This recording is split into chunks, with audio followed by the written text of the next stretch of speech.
वो लकड़ी छूट गया, छोड़ करके जब बाहर आने लगा तो डूब गया। और मैं नहा करके अपने सूर्य के सामने जैसे मैं प्रणाम करता हूँ, इतने में सत्या थी कि उसने देखा, जोर से चिल्लाई, अरे महाराज जी बलदेव डूब। अब वो तो डूब रहा था, इतना कि और उसका बाकी रह गया था। मेरी दृष्टि पड़ी, वहीं से मैं छलांग मारा, छलांग मारा, मार कर पहुंच गया। ये पकड़ा उसका हाथ तो वो मेरे कंधे पर आ गया। तब वो आदमी ही करता है, जो मिले उसको पकड़ता है,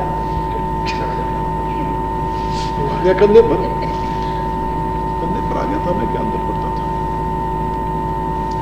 और इतने में तो गंगा जी में बहुत आगे तक चले गए। तो एक तरफ वो मेरे कंधे पर, एक हाथ से उसको मैं पकड़ा, दाहिने हाथ से, और बाएं हाथ से तैरने लगे।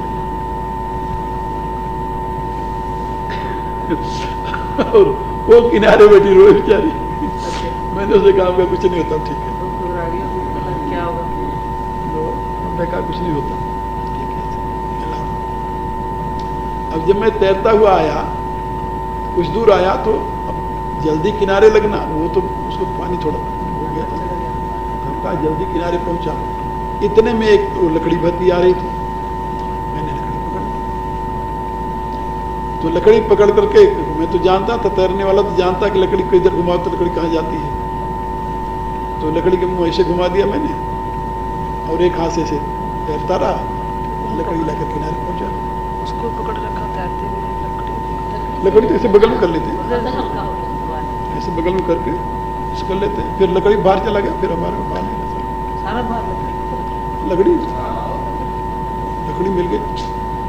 तो उस समय मुझे इसकी अनुभूति हुई कि यदि तुम दूसरे को डूबने से बचाने के लिए छलांग नहीं मार सकते, तुम दूसरे को बचा भी नहीं सकते।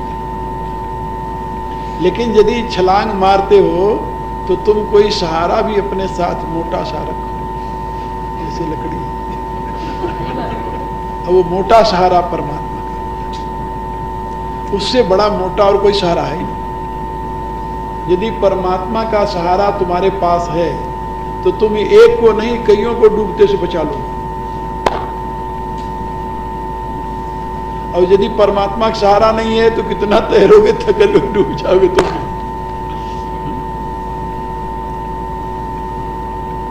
तो ये याद रखो, ये समझो कि हम कीचड़ से लोगों को निकालें, मेरे पर छींटा नहीं पड़ेगा, ये तो ही नहीं सकता। ना संभव है।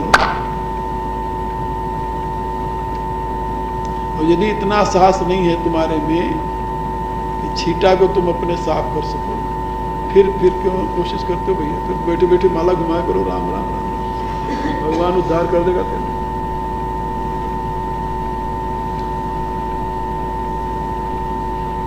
अपने उद्धार के लिए बहुत बड़े पुरुषार्थ की जरूरत नहीं है।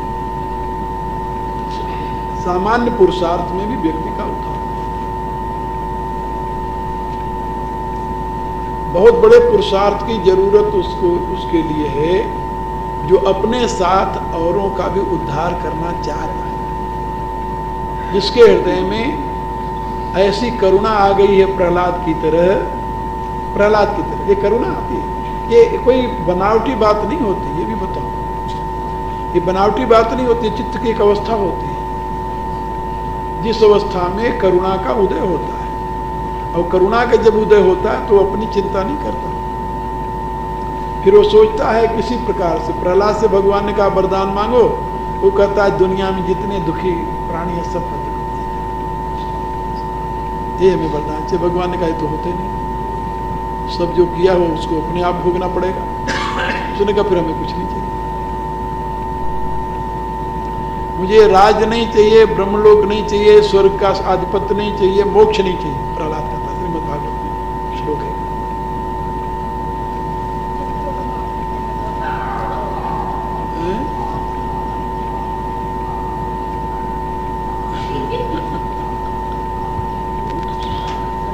आपने भी ऐसा ये जो है, ये याद रखो, किसी भी प्रकार के अभ्यास को अपना करके और अपने को इस प्रवाह से बचाने की कोशिश करता और आत्मतृप्त होकर, आत्मतुष्ट होकर के जीवन को सार्थक बना। भगवान का यह संदेश है, यत्र उपरमते चित्तम निरुद्धम योग सेवया यत्र च एव आत्मना आत्मानं पश्यन् आत्मनि तुष्यति।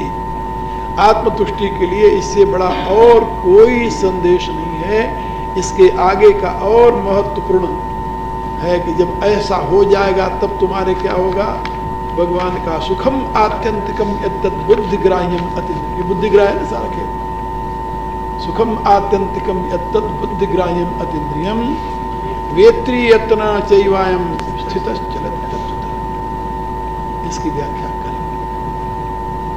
श्री कृष्ण वंदे जगत गुरु, श्री कृष्ण वंदे जगत गुरु, श्री कृष्ण वंदे जगत गुरु, श्री कृष्ण वंदे जगत गुरु, श्री कृष्ण वंदे जगत गुरु, श्री कृष्ण वंदे जगत गुरु। ओम भूर्भुवः स्वः तत्सवितुर्वरेण्यं भर्गो देवस्य धीमहि धियो यो न प्रचोदयात्। ओम विश्वानिदेव सवितुर्दुरितानि परासव यद्भद्रं तन्नयासव। ओम सर्वे भवन्तु सुखिनः, सर्वे सन्तु निरामयाः, सर्वे भद्राणि पश्यन्तु मा कश्चित् दुःखभाग् भवेत्। ओम पूर्णमदः पूर्णमिदं पूर्णात् पूर्णमुदच्यते पूर्णस्य पूर्णमादाय पूर्णमेवावशिष्यते। ओम शांति शांति शांति। ओम। तो कब से मनाया जाता है हमारे यहाँ, इसकी डेट तो निश्चित नहीं है, काल निश्चित है। ये सतयुग की बात है। सतयुग में महर्षि कश्यप के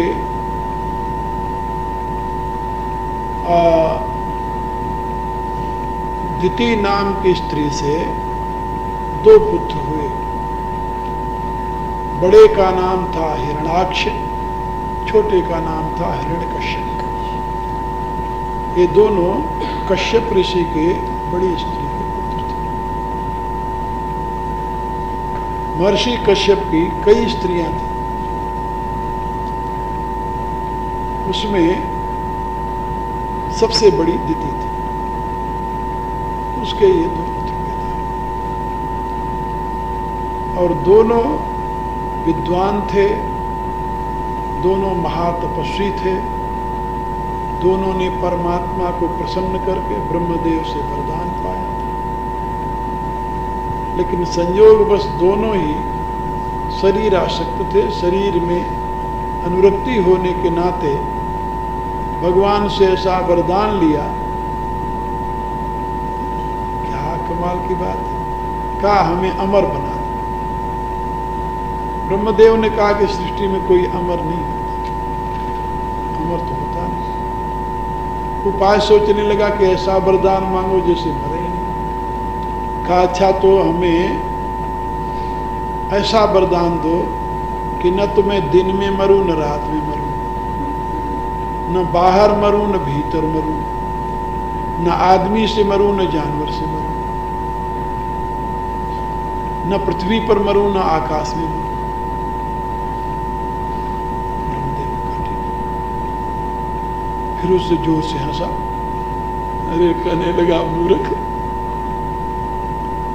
अब मैं अमर हो गया कि नहीं, कि तुम्हारे पास 2 ही तो काल है, या दिन है या रात्रि है, या बाहर है या भीतर है, या आदमी है या जानवर है, या पृथ्वी है या आकाश है। और इन सब से मैं अमर हो गया तो मरने वाला कौन सा स्थान रह गया। ब्रह्मदेव मुस्कुराए, कहा बेटा मैंने तुम्हें वरदान दे दिया, जाओ तुम आनंद करो, जब समय आएगा तो अपने आप पता चल जाएगा।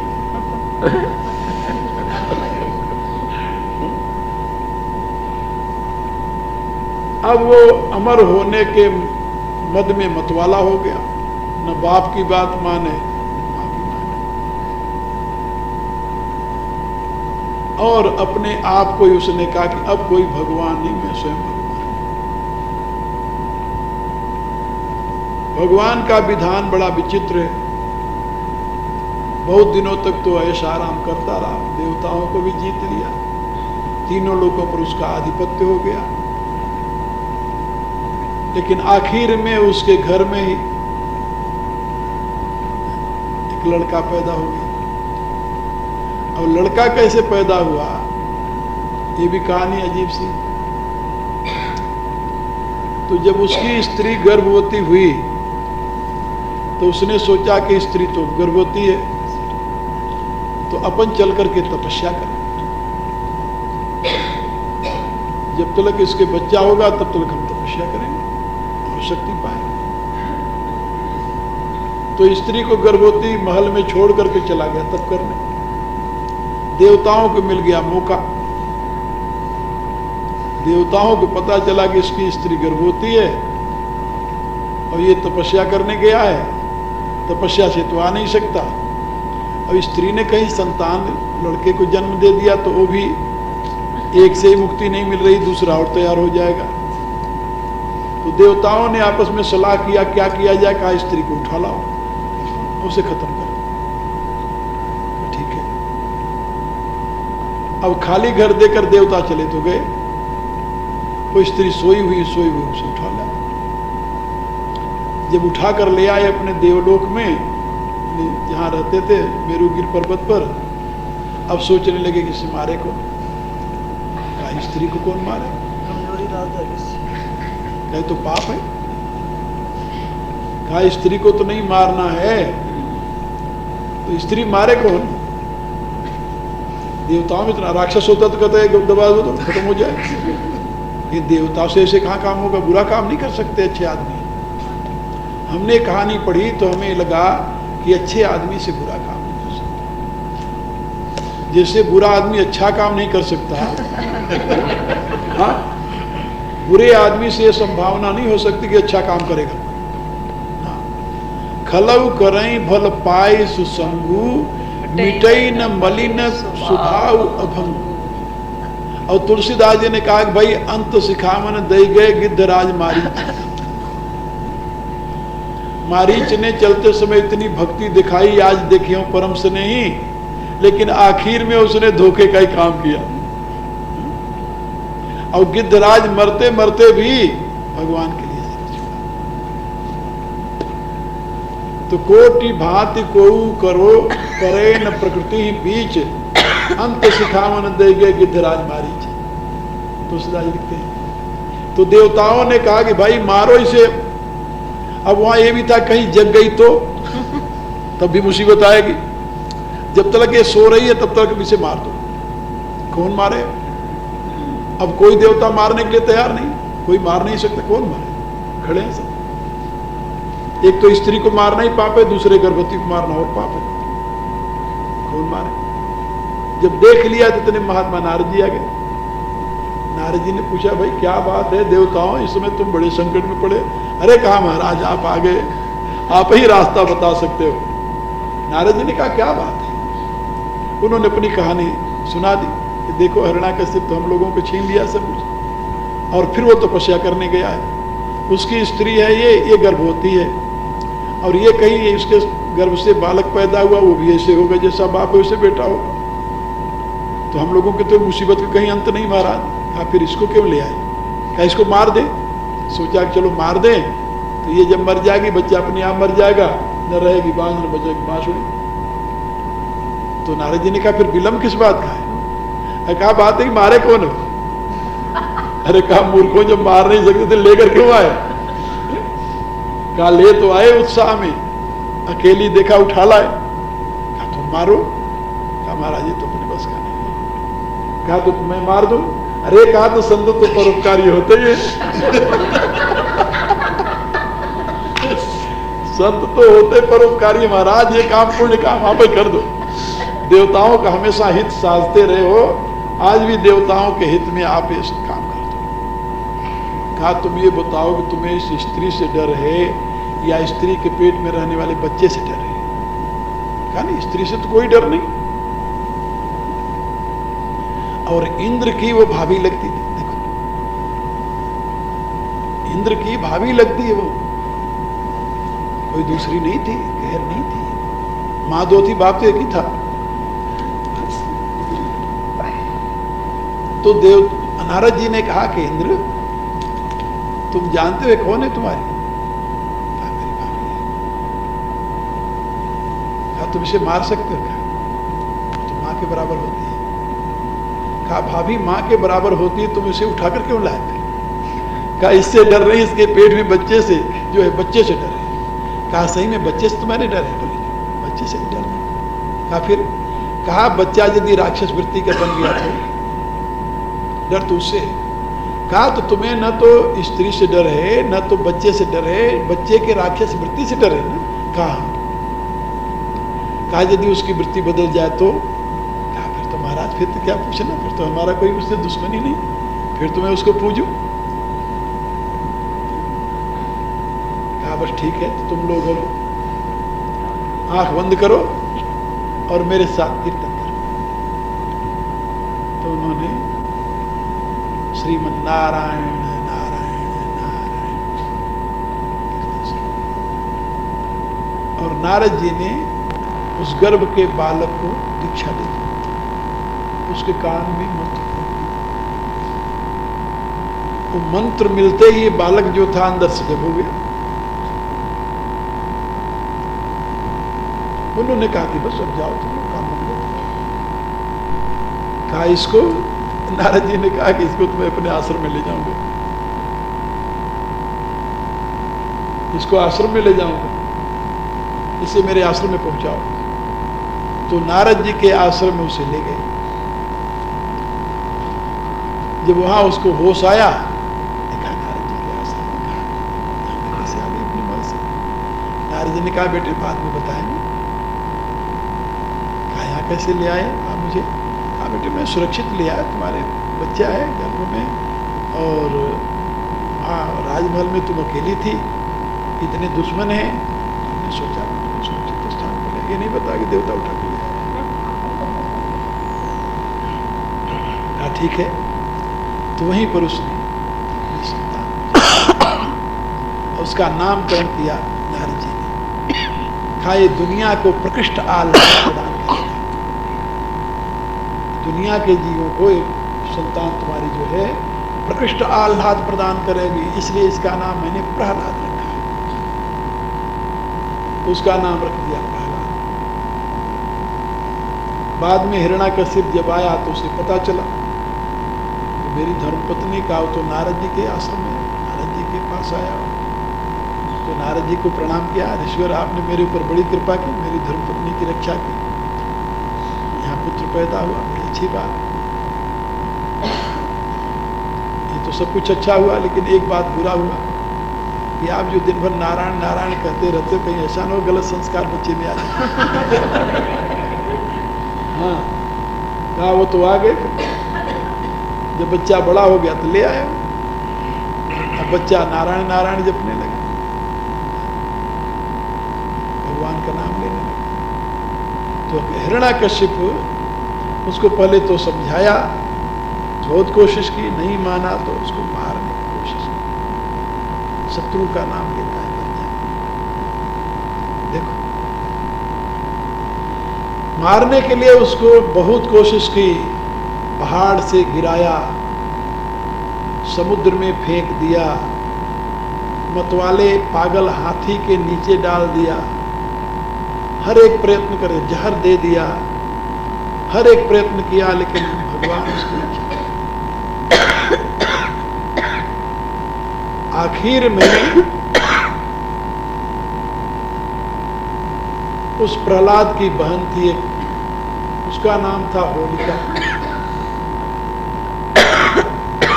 प्रहलाद उसी क्या नाम, हिरण्याकश्यप की, तो हिरण्याकश्यप की बहन थी जिसका नाम था होलिका। उसने सुना कि भाई मेरा बड़ा परेशान है, वो आई पूछने लगी कि भैया क्यों मारना चाहते हो? उसने सारी कहानी बता दी कि हमारे दुश्मन का ये नाम लेता है, हमारे दुश्मन की उपासना करता है, उसका प्रचार करता है, तो तुम इसे मारना चाहते? बोले हाँ। कहा तो मारने की क्या जरूरत है, ऐसा करो कि हमने विधाता से वरदान पाया है कि अग्नि मुझे जला नहीं सकती, इसको मेरी गोदी में बैठा दो। जिसको तुम मारने के लिए भेजते हो ना, वो तुम्हारे साथ धोखा करते हैं। तो इसको मेरी गोदी में बैठा दो, मैं इसे जाने नहीं दूंगी और किसी को अपने पास आने नहीं दूंगी, और लकड़ी इकट्ठा करके उसमें आग लगा, ये अपने आप जल जाएगा। मेरे को वरदान है, मैं तो जलूंगी नहीं अग्नि से। तो होलिका की गोद में बैठा दिया प्रहलाद को, और चारों तरफ से लकड़ इकट्ठा करके उसके चारों तरफ आग लगा दी। उस आग का परिणाम ये हुआ कि होलिका तो जल गई, होलिका जल गई, उल्टा हुआ, और प्रहलाद उस होलिका के अंदर से अग्नि के उस ढेर से राम राम कहते हुए बाहर आए। जब बाहर आए और देखा हिरण्याकशिप ने, तो हिरण्याकशिप तलवार निकालकर खड़ा हो गया कि तुम्हें अब भी भय नहीं है, अब मैं अपने हाथ से मारूंगा। तब प्रहलाद ने वहां पर कहा हिरण्याकशिप से, राम नाम जपतां कुतो भयम, जो राम नाम के जप करने वाले हैं पिताजी, उनको भय नहीं होता। राम राम जपे वो भयभीत भी रहे तो धोखा है, तो अपने आप से धोखा या भगवान से धोखा है। वो कहता है राम नाम जपतां कुतो भयम, क्योंकि सर्वताप शमनैष भेषजम, राम नाम जो है संपूर्ण तापों को नष्ट करने वाली परम औषधि है। कहा तुम्हें कैसे पता चल गया? कहा पश्यतात्मगात सन्निध, हम तुम्हारे सामने हैं पिता मेरे, मेरे शरीर को तो देखो तुम, अग्नि में से निकल कर आ रहा हूं। पश्यतात मम गात सन्निधौ पावको पिसलिलायते धुना, अधुना पावका अपि सलिलायते, इस समय ये आग भी मेरे लिए पानी के समान शीतल हो गई। ये राम नाम की महिमा है। तो आज के दिन ही होलिका ने प्रहलाद को अपनी गोद में लेकर के जलाने की कोशिश की, और जो स्वयं जल गए और प्रहलाद निकल आए। तो प्रहलाद के निकलने पर जो बच्चे थे प्रहलाद के साथ, प्रहलाद को बहुत प्यार करते थे अशोक बालक सब, तो प्रहलाद के साथ वो नाचते थे, गाते थे, होलिका को गालियां देते थे। तो वो तब से उत्सव मनाते थे, तब से ये त्योहार चला। तो होलिका दाह होता है पहले, और उसके दूसरे दिन उत्सव मनाया जाता है। और फिर आगे नरसिंह चतुर्दशी जब आएगी वैशाख, तो उस दिन नरसिंह भगवान का अवतार हुआ जब हिरण्याकशिप मारा, वैशाख में नरसिंह चतुर्दशी, तो उनका अवतरण दिन है। तो ये प्रहलाद से संबंधित कथा है। तो आज ये होलिका तो रात में जल गई, अपन भी जला दिए, और भगवान राम नाम का गान गाए, सुमिरो मन राम आनंद आएगा। और आज उसके बदले में उत्सव मनाएंगे। अब यहाँ से हम उठ रहे हैं, तुम लोगों को बहुत बहुत आशीर्वाद, अनंत मंगल कामनाएं इस पावन दिवस पर। परमात्मा को स्मरण करते हुए प्रभु से प्रार्थना है कि वह तुम लोगों में भी प्रहलाद की तरह भक्ति और अपने प्रति अनुरक्ति प्रदान करे, इससे तुम लोगों का जीवन भी दुनिया को प्रकृष्ट आह्लाद देने वाला बन जाए। ऐसी मंगल कामना, ऐसा मेरा आशीर्वाद। और फिर उसके बाद में उठ रहे हैं, तो पहले तुम्हें जाऊंगा प्रणाम करने भगवान को, प्रणाम करके आऊँगा, तब तुम लोग नाश्ता उसका करो, सब नाश्ता करके फिर अपन रंग उंग लेकर के फिर भगवान चलेंगे। अभी तो कितना बजा है? 11:15। पौने 11।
ओम भर्गोस्वः तत्सवितुर्वरेण्यं भर्गो देवस्य धीमहि धियो यो न प्रचोदयात्।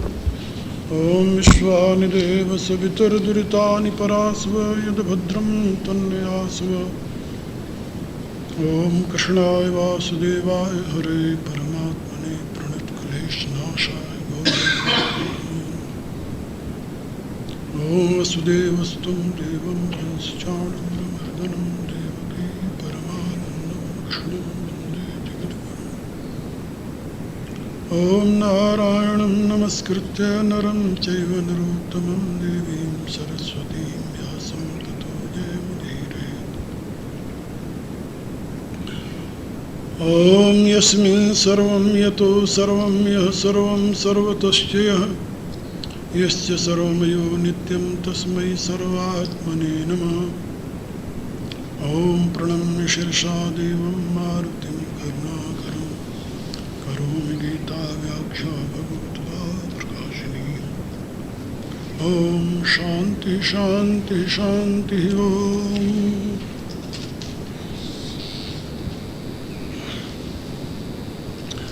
करुणा निधान भगवान की करुणा तुम सभी के लिए कल्याणकारी हो।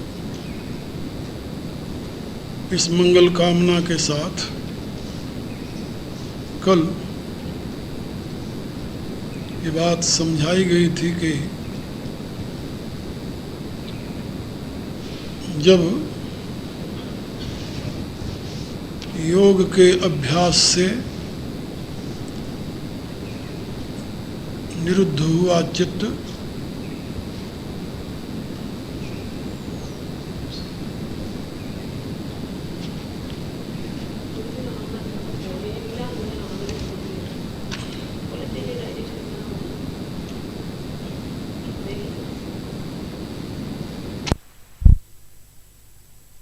ग्रास से निरुद्ध हुआ चित्त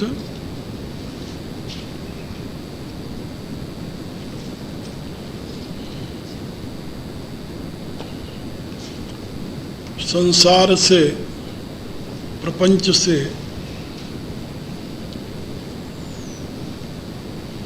उपरामता को प्राप्त कर लेता है और जिस अवस्था में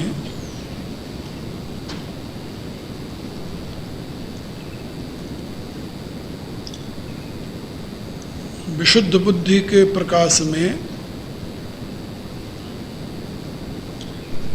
सच्चिदानंद परमात्मा का साक्षात्कार हो जाता है, उस अवस्था में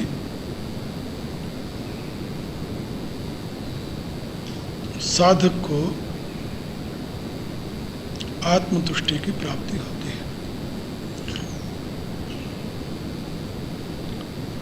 आत्मरति, आत्मतुष्टि, आत्मतृप्ति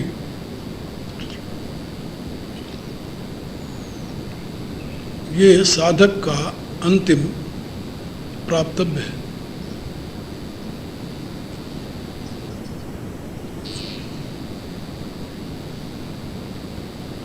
और उस प्राप्तव्य की प्राप्ति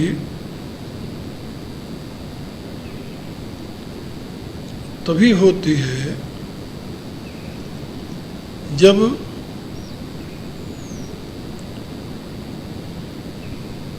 ज्ञान योग, ध्यान योग, भक्ति योग व कर्म योग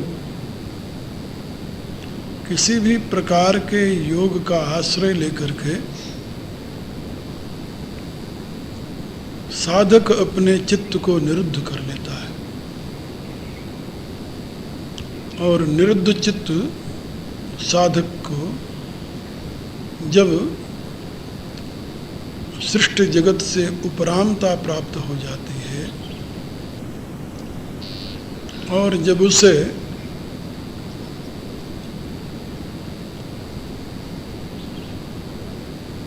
विशुद्ध बुद्धि में अभिव्यक्त हुए उस सच्चिदानंद के अंशभूत चिदांश के यथार्थ स्वरूप का बोध हो जाता है, उसका साक्षात्कार कर लेता है वो, तब वो स्वयं में तुष्ट हो जाता है। असंतुष्टि का मूल हेतु है अज्ञान। अज्ञान से ही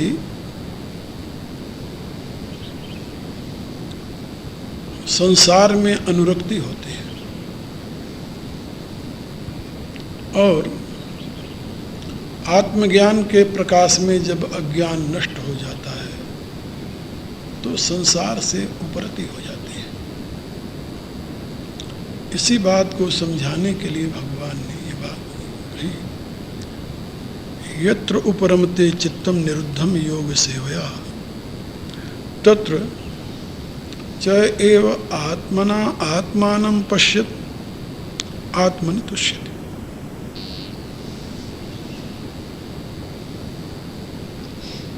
इसमें साध्य की प्राप्ति के पश्चात साधक की क्या स्थिति होती है, उस संबंध में भगवान ने निर्देश किया और ये बात समझाई है कि जिस योग के विषय में भगवान ने योगो भूत दुखा ऐसा कहा है, दुख का नाश करने वाला योग है, जिस योग की विधि, जिस योग के अभ्यास की विधि का पूर्ण रूप से भगवान ने निर्देश दिया है, जिस योग की उच्चतम अवस्था को उन्होंने योगारूढ़स्य तस्यैव शमः कारणम् उच्यते ऐसा कहा है, उसी योग की सिद्धि का ही परिणाम होता है। कल इस श्लोक की विस्तृत व्याख्या कर दी गई है। अब इससे आगे वाले श्लोक की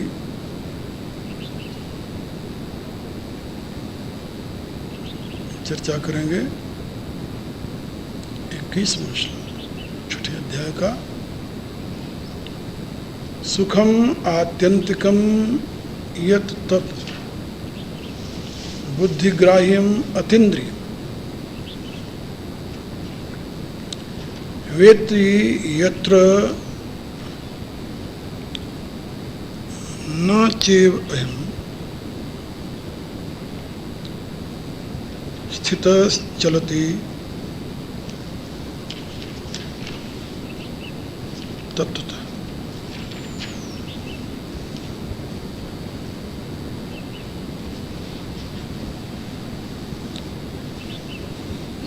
वो जगत से उपराम हुए निरुद्ध चित्त की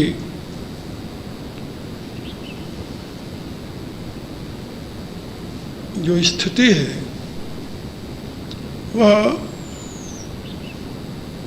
शून्यमय होती है या अभावमय होती है या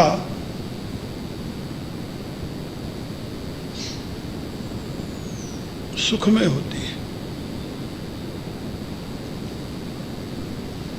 क्योंकि बहुत से साधक बहुत सी साधन पद्धतियों में इस बात का निर्देश है कि जिस अवस्था में चित्त निरुद्ध हो जाता है वहाँ शून्य के सिवा और कुछ नहीं होता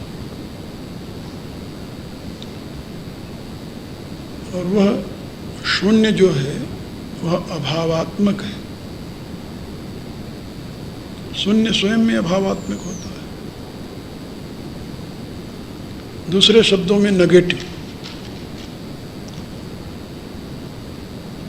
भगवान कहते नहीं, योग के उच्चतम शिखर पर पहुंचा हुआ योगी जो है वह शून्य में नहीं रहता,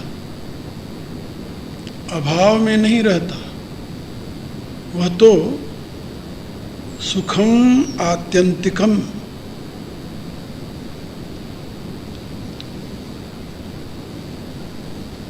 जिस अवस्था में योगी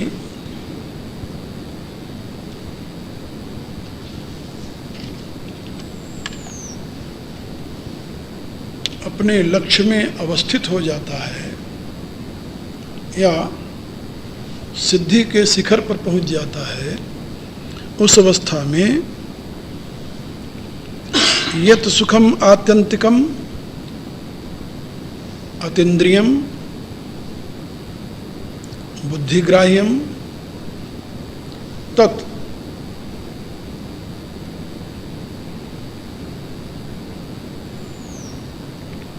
वेत्ति। जो सुख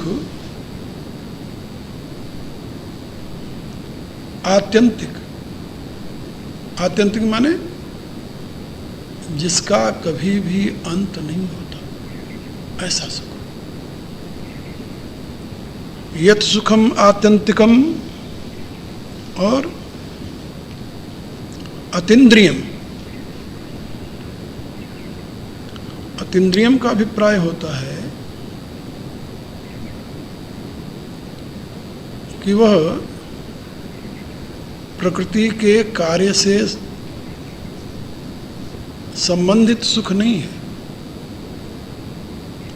इंद्रिय संसर्ग से अनुभूत होने वाला सुख नहीं है।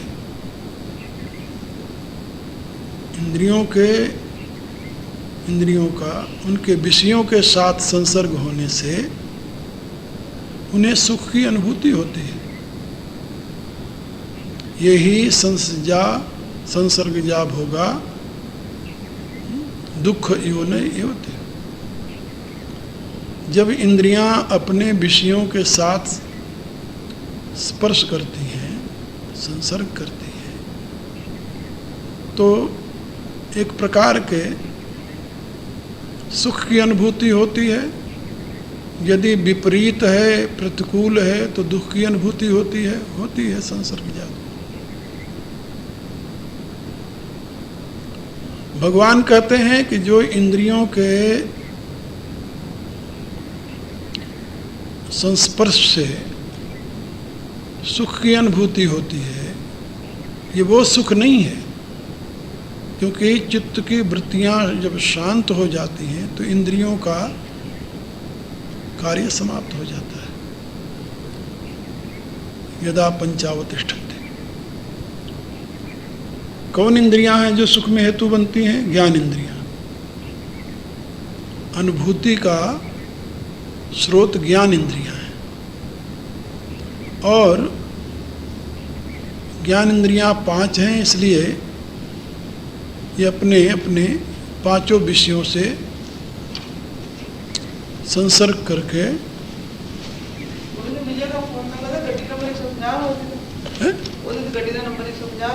पांच ज्ञान इंद्रियों के उनके विषयों के साथ संसर्ग होने पर अनुभव में आता है, वह अंत वाला है।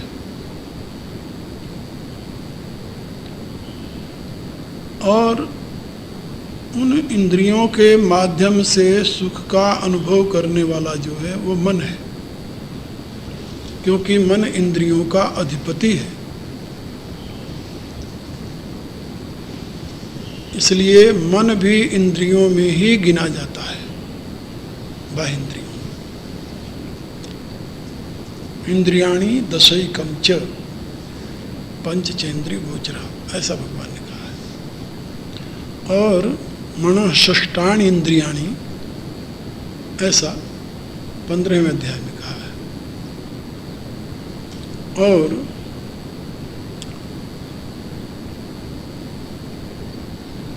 मन ही इंद्रियों के माध्यम से बाह्य विषयों का अनुभव करता है, और मन के साथ तादात्म्य भाव को प्राप्त हुआ वह चिदांश उससे प्रभावित होता है। लेकिन भगवान कहते हैं यह आत्यंतिक सुख जो है, यत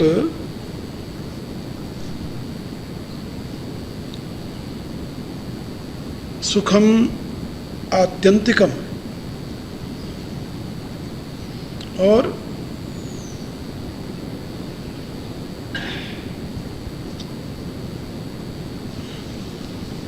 अतीन्द्रियम, इंद्रियातीत, और क्या विशेषता है इसकी?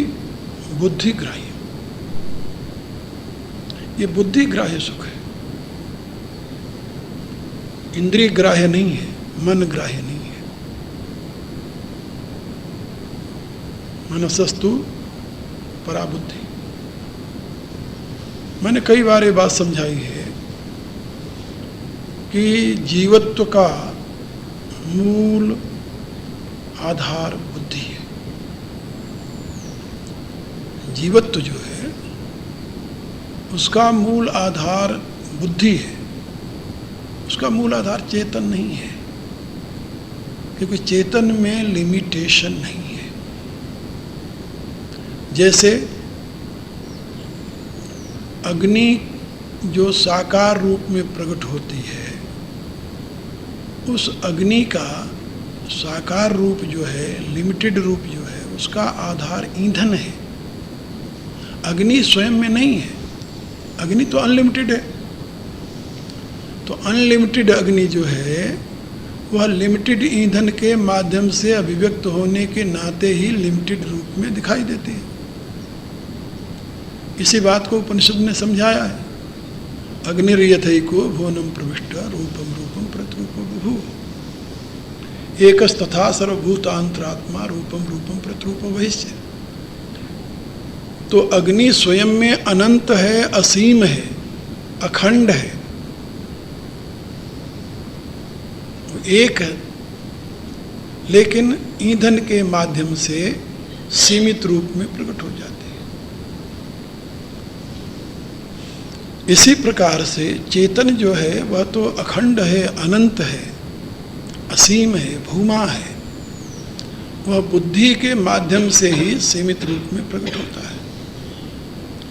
इंडिविजुएशन जिसे कहते हैं, व्यष्टि भाव जिसे कहते हैं, जीवत्व जिसे कहते हैं, उस जीवत्व का आधार वो बुद्धि है, चेतन नहीं। चेतन तो सच्चिदानंद स्वरूप है। उस बुद्धि में अभिव्यक्त होने के नाते ही उसमें लिमिटेशन की अनुभूति हो रही है, अभाव की अनुभूति हो रही है। उसके साथ तादात्म्य होने के नाते उसमें मृत्यु का भय लग गया है। तो भय, अभाव और अज्ञान, ये तीनों एक दूसरे से संबंधित है। जहाँ अज्ञान है वहाँ दो चीजें साथ साथ होती हैं। क्या क्या? अभाव और भय। अज्ञान जहाँ होगा वहाँ ये दोनों चीजें सुन। जहाँ अभाव है और भय है वहाँ समझ लो कि अभी यहाँ ज्ञान नहीं है। ज्ञान के प्रकाश में भय और अभाव से मनुष्य मुक्त हो जाता है। इसके लिए वेद ने दो शब्द, दो अलग अलग मंत्रों में बताया है। विद्या विन्दते अमृतम, यानी ज्ञान के प्रकाश में मनुष्य अमृत को प्राप्त कर लेता है, और विद्या सुखम अश्नुते, विद्या के द्वारा मनुष्य का करता है, यानी अभाव नहीं रहता। अभाव का जब अभाव हो जाता है तब सुख मिलता है, और अज्ञान का जब अभाव हो जाता है तो मनुष्य को अमृतत्व की प्राप्ति होती है। ये दोनों एक दूसरे से संबंधित है। तो भगवान कहते हैं कि यत् सुखम अत्यंतिकम अतीन्द्रियम बुद्धिग्राह्यम तत् सुखम वेत्ति। वह योगी जो उस अवस्था में बैठा हुआ है, श्रेष्ठतम स्थिति में अवस्थित है, वह उस सुख को अनुभव करता है। वेत्ति माने अनुभव करना, जानना।